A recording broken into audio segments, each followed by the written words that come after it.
The Fire Emblem series is a long-standing one, firmly cemented in Japan even before it came to the West in the form of Fire Emblem, known as Fire Emblem the Blazing Blade in Japan in 2003. Later, the series gained traction in the West through the release of Fire Emblem Awakening in 2013, and the rest is history. Though the series is nothing on the likes of Final Fantasy or Pokemon in terms of a following, the latest installment, Fire Emblem Three Houses, managed to make such a big splash in the Western market that it forced even more people to turn their heads. I first encountered the series in 2005 with Fire Emblem The Sacred Stones. I had received a voucher for EB Games in Australia, having also recently received a Nintendo DS for Christmas. As that system was still relatively new, the offerings were slim, and I stupidly picked up some Rainbow Islands title that proved to be not very interesting to my young adult brain, hunkered down for Christmas with the family. A few days later, I traded the game for Fire Emblem The Sacred Stones, and the rest of my holiday flew by in a blink of time that I can never get back. For those of you unaware, the Fire Emblem series plays out in the form of a tactical RPG. Usually you take control of a leader of an army or a tactician, and you must command your units against enemies on a grid map, managing all of the units individually to ensure their survival. Classically, the games are notorious for their permadeath mechanic, which meant that any character that died in battle was gone for the rest of the game. Though in recent titles, that feature can be disabled. Fire Emblem Three Houses was released for the Nintendo Switch in 2019, produced by Interactive Studios and Koei Tecmo, and published by Nintendo. It is the 16th game in the Fire Emblem series and did a few things to differentiate itself from its predecessors. Commercially, the game has been received extremely favourably, and whilst you probably don't need me to tell you that you should go out and purchase this game, I'm going to do it anyway. So, equip your weapons, pass those class examinations, suit up, and get ready to find out about why this game should be in your Switch collection yesterday. The game takes place on the continent of Fodlan, which is split between three territories: the Leicester Alliance to the east, the Fargus Empire to the north, and the Adrastian Empire to the south and west, all with distinct cultures and narratives. At the centre of the land is the Garag Mak Monastery, a holy place revered by the followers of the Church of Seiros, and the location of a prestigious military academy that trains the budding leaders of the continent's territories in both war and diplomacy. At the academy, both noble and commoner alike enroll with intent to better their futures, whilst learning to associate with people of all walks of life as they undertake their daily studies. Fire Emblem Three Houses doesn't begin in a conventional manner, having you view a cutscene which doesn't really make a lot of sense as a new player, which I liked because it added to the mystery of the story. Not long afterwards, you are greeted by a girl resting atop a throne of stone, who, after awakening, asks you to select your gender, name, and birthday. By canon, the character's name is Baelith, and I chose the male persuasion, so for the purposes of this review, I'll refer to the main character in this form. Soon, the strange girl falls back asleep, and we are woken by a grizzly bear of a man. We learn that his name is Geralt, and that he is our father. After being interrupted rudely by bandits pursuing some students, we are thrust into our first battle. Dispatching the bandits, we make a fatal mistake and are struck down by one of the enemies whom we thought we had taken care of. Game over. Only, is it? As we float in a limbo of darkness, we are chastised by the girl from before, who calls herself Sothis. Sothis gives us the opportunity to redo the previous events by rewinding time. After preventing a hatchet from burying itself in our back a second time, we learn that the three students we saved are from a military academy at the Garagmak Monastery, and after some persuading by a knight of Seiros, you decide to travel there with them. Not much long after, we meet the Archbishop of Garagmak Monastery, Lady Rhea, and are provided the opportunity to become an instructor despite our young age. After meeting the students of all three houses at the monastery, representing one of each of the three territories of Fodlan, we are tasked with choosing which one we want to lead. It is extremely important that you weigh your choice carefully, as the rest of the game will be shaped around this decision. Each house has their own cast of students with strengths and weaknesses and relations to one another. One thing I thought this game did well was in how detailed the world lore, the characters, and their backgrounds were. I chose the Golden Deer House, which is full of mostly children from noble and merchant houses from the Leicester Alliance. I really enjoyed the time I spent getting to know these characters, not only with my direct interactions with them, but also when they interacted with each other, but more on that later. Typically as an instructor, your life is dictated by a Gregorian style calendar that breaks up your duties into monthly brackets, stop-ended with a mission. At the beginning of most weeks, you are given the option to either manually instruct your students, or have it done automatically, allowing you to either micro or macro manage them as you see fit. Additionally, you can opt to have 2 students work together on tasks that will raise their flying, heavy, or riding abilities that also take place once a week.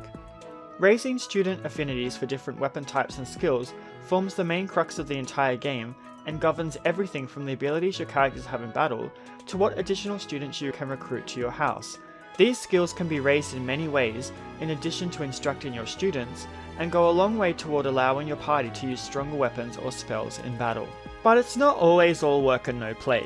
Roughly 4 times a month at the end of the week, you are permitted to undertake tasks at your own leisure, such as exploring the monastery, participating in additional non-story battles, holding a seminar, or simply resting. Each of the options have benefits, and luckily if you play online you can see a tally of the percentage of the entire player base and what they chose to do on each occasion to help inform your decision. However, it is to be noted that in addition to your skills and weapon proficiencies having levels, you also have an instructor level which determines how many additional activities you can undertake when exploring the monastery. Exploring the monastery grounds is a great way to get to know all of the residents, so I would recommend doing this at least once a month. Thankfully the game's map lets you know where everyone is and which characters you are yet to talk to via a flashing speech bubble on the map. Whilst speaking to characters, you can give them a gift which can raise their affinity to you, or you can return lost items that you may have found as blue glowing spots around the monastery. Based on your instructor level, you are given some points in which to spend your time productively, and once this is spent, there are some tasks you will no longer be able to undertake until you choose to explore the monastery again on another day. Though not all tasks require instructor points, some things you can do leisurely include using your green thumb to grow plants, attempting fishing, or answering anonymous notes. If you wish to cook or share a meal with your students, I'm afraid that uses your instructor points. I guess some of the students need some advice on how not to burn things, or etiquette on eating their meals without bothering others. Spending time with students is important though, as this raises their support status with you. Leveling your supports not only allows you to grow closer to your students, but also derives benefits in battle when you stand near them. The maximum rank a support can go is S, which is for romance. I am a bit disappointed that the S rank same-sex romances for a male bailiff are with 2 characters that I didn't have access to on my playthrough, one because they disappeared, and the other because I didn't pay him any attention, so my character ended up being single in the end.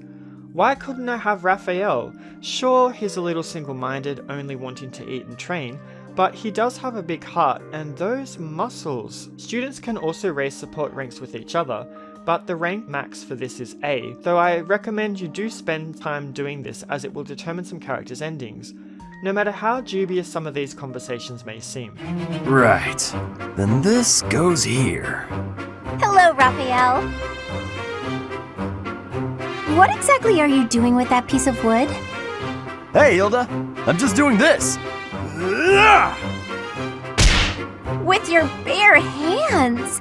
Impressive! I must note that I was a little overwhelmed by the number of support conversations that are in this game, and didn't actually finish them all, even though I had them available to watch. Don't worry if there is a student in another house that you want to get to know, however, because you should try and get to know as many as you can. If you get their support high enough, and your proficiencies are to their liking, you can ask them to join your house. You should do this, or you may regret it later. If you choose to have a seminar, you can ask one of the other professors in the academy to give a lecture to your students. Those that join will gain experience in different skills and may increase their motivation, which is a type of currency used to train their skills when you instruct them directly. Resting will also raise student motivation, in addition to some other effects. The other main task that you can undertake in the monastery is tea time. Either during a character's birthday or for 1 instructor point, you can take a character to tea, asking them about 3 different topics. If you manage to appease them with conversation, you are then granted the opportunity to basically leer at them whilst they squirm uncomfortably in their seat. I am not sure why the recent Fire Emblem games have included this function, but okay. I mean, I will admit I did try to get Raphael to this point, but I guess I just didn't know him as well as I thought I did. When you're not at the monastery, you are in battle. Whilst there are set story missions at the end of each month, there are also optional battles you can undertake to gain experience, as well as paralogues, which are individual stories concerning the various students and faculty of Garreg Mach. Undertaking these not only gives you more lore, but often rewards really strong weapons. Though these battles can be quite challenging, I do recommend doing as many of them as you can.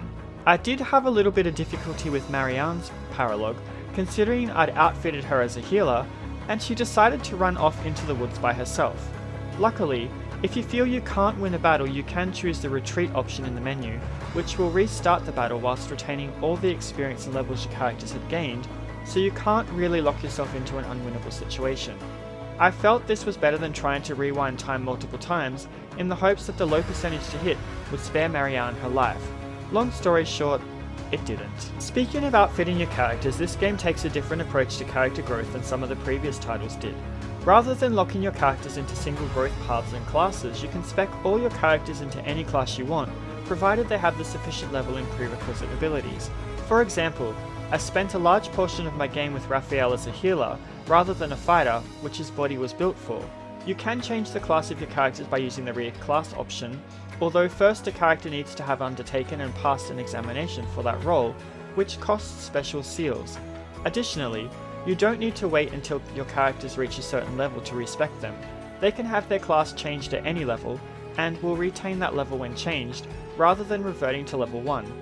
I liked this as it allowed me to focus on building a capable army, rather than having to rotate out weaker characters that wouldn't stand a chance against higher level enemies. You do also need to equip your characters with weapons for them to be effective. Weapons all have a set number of uses before they break, as is typical of this series. However, in this game, if a weapon breaks, it doesn't disappear. You can repair it at the blacksmith in Garreg Mach. Also, spells are not contained within tomes this time around, but rather are learned based on the reason and faith level of your students, and each student has unique spells that they will learn. Spells have set charges in battle, but unlike weapons, they automatically recharge before the next battle. I liked this a lot, and found that my Lorenz as a mage was often wiping the battlefield clean and becoming MVP at the end of every battle. Before a battle begins, you are given the option to check the map and assign your units into the battle. The maps all have a limit to the number of characters that you can use, and this never exceeds 12 units, so you need to choose wisely. Once battle begins, you move your characters on a grid indicated by the blue highlighted area when they are selected. Then you may choose for them to attack an enemy, support other characters, or use a new action called Gambit, which I will touch on later.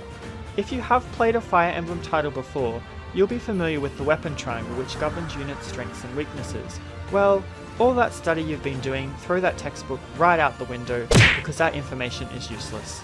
Units do not inherently have weaknesses to weapon types in this game, but rather everything is directly governed by their statistics, which can be raised either through using an item or by leveling up.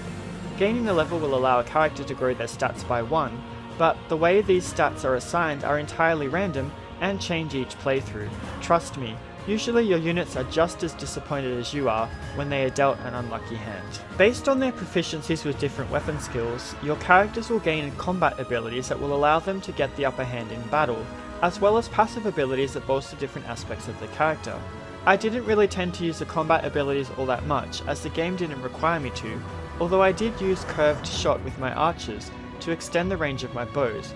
Combat abilities cost additional weapon points to use, so if you use them too much, you'll find your weapons breaking much quicker than you'd like, so be careful. Later you'll be able to assign battalions to your individual units, which makes the game feel more like you're commanding an army rather than a ragtag bunch of hopefuls. With battalions, you can use the aforementioned gambits, which allow your unit to attack an enemy unit without being retaliated against, whilst adding an additional effect like preventing the enemy from moving on the next turn, or poisoning them. Gambits are also extremely detrimental for this game's new enemy type, Demonic Beasts. Demonic Beasts are large enemies that take up more than one grid space and have multiple health bars. Where most enemies can be taken out in one hit, Demonic Beasts cannot, meaning that you need to really strategize how to take them down whilst minimizing your own casualties. Some Demonic Beasts can hit multiple units at once, which can be real bad news. Gambits allow a unit to attack a Demonic Beast to draw its attention for the next turn. This is detrimental to ensuring the survival of your weaker characters, such as healers, who would otherwise have become dinner. An addition that I liked in this game was that when you select a unit to move, if any unit is in range of being attacked at that time, a red line will arc out from the enemy, hitting the unit in your army that they intend to attack. Using this, you can safely place characters without having to worry about them potentially dying. If you do make a mistake though, and one of your characters does die, don't fret. In previous titles you would have had to restart the whole map again. Thanks, Tharsha. But this time around, you can use an ability called Divine Pulse, which allows you to rewind time to a previous point in the battle, even back to the beginning if you so wish. There is a limit to the number of times you can do this though. It is possible to increase this limit through gaining renown and spending it at the statues in the church at Garagmuk. Between each battle and before the calendar month begins, you are usually treated to a story sequence of characters discussing their next actions. These are framed against a static background that sometimes occurs inside Garagmuk, in which case the background becomes a little morphed, and I can't say that I really enjoyed this. If you are familiar with visual novels, then you'll probably be quite at home. Not all sequences play out like this, however. If there is action involved, then you are treated to an in-game graphic cutscene or a beautiful animation that portrays the events. Overall, I did like the art direction of this game. I was just a bit concerned about how the monastery's static images became a little warped. Character designs were incredible, especially in the clothing they wore after the 5-year time skip. I don't know why, but I also really enjoyed seeing their different new haircuts. If you're a fan of music in games, then this one should be right up your alley. From the holy chanting in the monastery to the blood-pumping battle themes, everything just worked. The voice acting was also top-notch, which helped me a lot considering that the entire game's dialogue is completely voiced, support conversations at all. And Seiros.